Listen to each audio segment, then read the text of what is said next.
Coca-Cola's real formula wasn't the drink.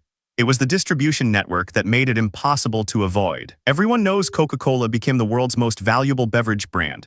But here's what they don't teach in business school. The drink itself was almost irrelevant.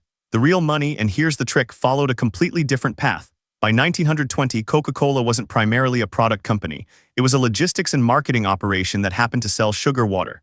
And the evidence for this is buried in how the money actually moved. Exhibit 1. In 1886, John Pemberton sold his Coca-Cola formula to a Griggs Candler for about $2,300. Candler wasn't a chemist, he was a salesman. He understood something Pemberton didn't, that the formula's value was negligible compared to the value of asterisk, making people wanted asterisk. So Candler didn't protect the recipe like a fortress. He did the opposite, he licensed it. This is where most histories get it wrong. They treat the secret formula as the crown jewel. But Candler's real genius was understanding that bottling rights were worth far more than secrecy. He began selling bottling licenses to local entrepreneurs across America. Each bottler paid upfront for the right to produce and distribute Coca-Cola in their territory. And here's the trick. Candler never owned the bottling infrastructure. Other people did. Exhibit 2. By 1902, there were 78 bottling plants operating under Coca-Cola licenses. By 1910, over 250. Candler wasn't building these. Local businessmen were using their own capital, their own labor, their own distribution networks.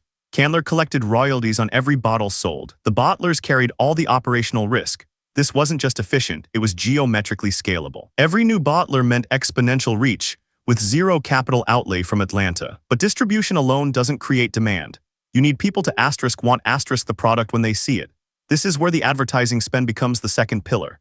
Candler understood that Coca-Cola had to become ubiquitous, not just available, but visible everywhere. So between 1890 and 1920, he spent millions on advertising, millions, in an era when that was genuinely extraordinary money. Exhibit 3. Coca-Cola ads appeared in newspapers, on streetcars, painted directly onto building walls in major cities.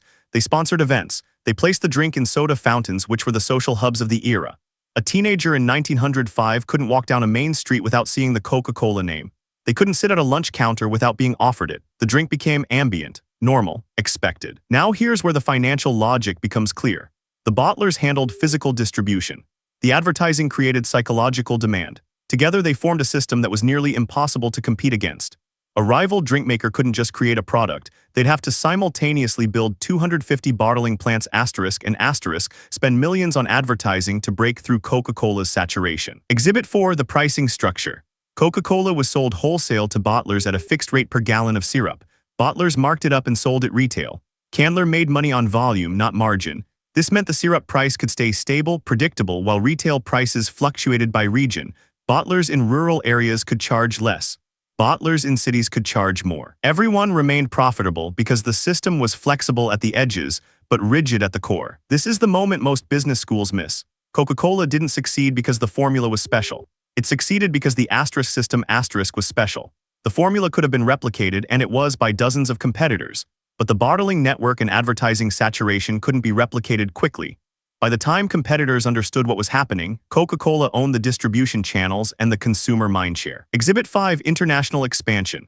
By 1920, Coca-Cola had established bottling operations in Canada, Mexico, and parts of Europe, not through direct investment by Candler, through licensing. The same model replicated globally. Local entrepreneurs in London, Paris, and Buenos Aires became the faces of Coca-Cola in their markets. They invested the capital, they managed operations. Candler collected royalties and spent on global advertising campaigns. The advertising campaigns themselves were remarkably consistent across markets. Coca-Cola's messaging, refreshment, modernity, accessibility translated across cultures. A 1920s ad in Atlanta looked similar to a 1920s ad in Berlin. This consistency reinforced the brand identity. And here's the trick. Consistency is cheap at scale. One advertising agency could develop campaigns for dozens of markets simultaneously. By 1930, Coca-Cola was operating in 78 countries. Not because Candler's company had grown to 78 offices, because 78 different local businesses had purchased bottling rights and were operating under the Coca-Cola brand. The company itself remained relatively lean. The empire was franchised, distributed, decentralized operationally but centralized in brand control and syrup supply. The financial impact was staggering. Coca-Cola's profit margins on syrup were extraordinary because the company had almost no distribution costs. The bottlers bore those expenses. Coca-Cola's advertising was expensive but spread across 78 countries and thousands of bottlers. The per-unit cost became fractional. The company was essentially collecting rent on two things, the formula and the brand name. Exhibit 6. Competitive response. By the 1920s, Pepsi-Cola and other rivals existed. They had formulas, they had some advertising, but they lacked the bottling network density. They lacked the brand saturation. They couldn't replicate what Coca-Cola had built because replication required capital, time, and coordination at a scale they couldn't manage. Coca-Cola had a 15-year head start. That was insurmountable. This is the core insight. Coca-Cola didn't win because the drink was better. It won because the asterisk infrastructure asterisk was better. The system was self-reinforcing. More bottlers meant better distribution. Better distribution meant more visibility. More visibility meant more demand. More demand meant more bottlers. The formula was secondary. It could have been any beverage. The genius was the network. What Candler created wasn't a product monopoly. It was an asterisk distribution monopoly asterisk. And distribution monopolies are far more durable than product monopolies because they are harder to disrupt. Even if someone created a superior drink, they'd still need to build the bottling infrastructure and spend millions on advertising to reach consumers. By then, Coca-Cola was already there, already trusted, already everywhere. The forgotten formula then isn't the drink. It's the business model. It's the decision to license rather than control, to advertise relentlessly rather than rely on word of mouth, to build a system where thousands of independent actors all profited from pushing the same brand.